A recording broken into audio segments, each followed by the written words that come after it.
morning, everybody. Welcome to today's edition of the Daily Market Commentary. I'm your host, Chuck Fulkerson. I hope you guys had one heck of a day yesterday as we are almost to the middle of July. Where in the world has this year gone? It continues to fly by. If you're new to the channel, do me a favor, click the subscribe button, hit the notification bell so you get the alerts and the updates. Let's go ahead and dive in with our potential market moves for the day on July the 13th. So looking at the S&P.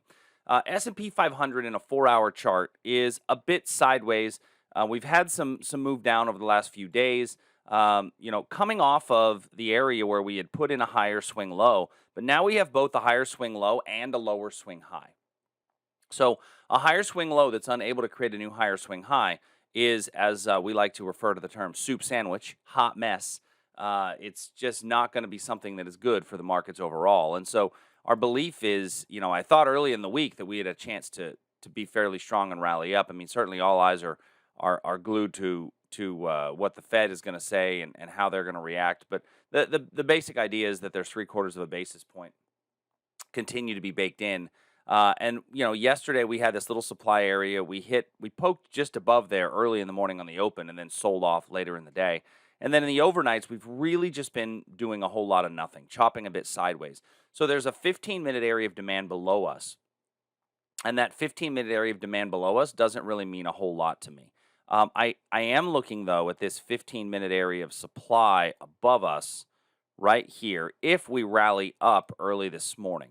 Now, your stop still has to go above that pivot, but you've got a little noisy cricket wick over wick level right here, where we can see that those two wicks are overlapping each other, creating a zone of supply at 38.52 by 38.55 for a potential reversal.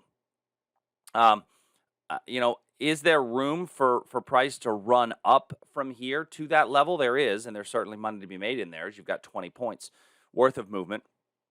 There's also potential for it to come down. So I think that your short up here is probably the better play.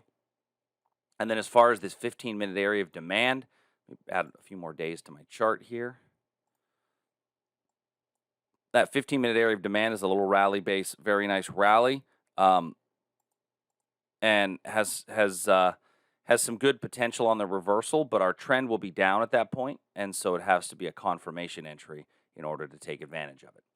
Looking at the NASDAQ actually is up 30 points this morning, but it's 30 points off of where we closed on yesterday's low. And so a little bit of a stronger move, but still, all in all, a fair bit of weakness. So looking at this on the same area, the 15-minute chart gives us this level right here as a potential reversal, 11,872 by 11,890. Wrapping my lines around there, and certainly the tightest your stop could be would be up here at 11,906. And so up until we get to that point, once again, there is room to move up to that region.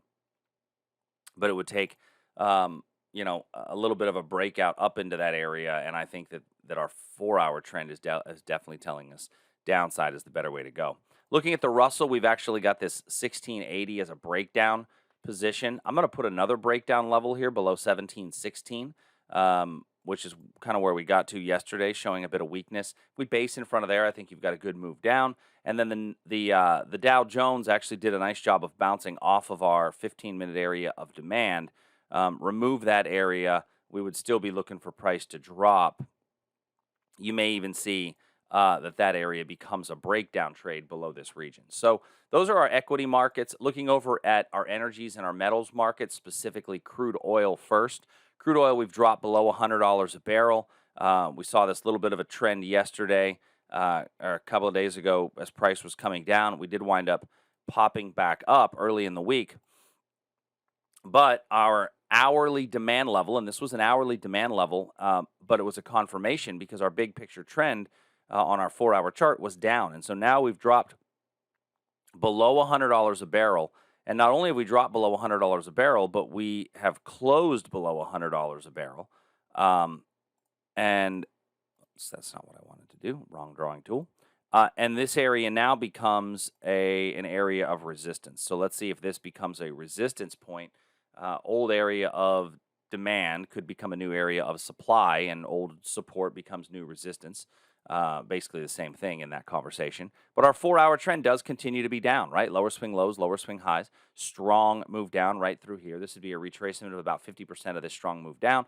And so a very good candidate for a reversal in that area. So look for a reversal trade right down in here. We are starting to see a little bit of a sector rotation out of energy. And so I wouldn't be surprised to see energy do continue to move down. Now, on the daily chart, energy is now, we've gotten to kind of our long-term support line, right? This has been our long-term support line that we've been unable to push through. If we push through that, you've got some room to drop from here, and let's see if that is kind of what continues to stem our prices a bit lower. Looking at another energy source, we're talking natural gas. Nat gas really moved off of our areas of demand and supply very well yesterday.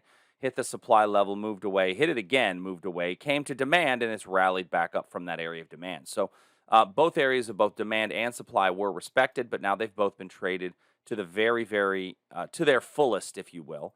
And so when I look at this on a 4 hour chart, I've got a little bit of choppy noise through here. A little bit of choppiness is kind of has kind of come into play. So I think you're better off just holding off. Maybe take a breakout above 6.8 with quality basing. But yesterday we did a nice job of respecting both areas of demand and supply, and so today I'm going to hold off on really a lot in there. Copper continues to be bearish. We did have a confirmation long potential entry in here. We blew right through it, giving us no entry, and that's okay. I like no entries because no entries means I'm not going to lose money because I don't enter the position. So the confirmation long gave us a no entry. This could be a setup for a downside breakout as we're putting in a little bit of a double topping pattern here, and we'd certainly want a double topping pattern to occur after a move to the upside. I know that.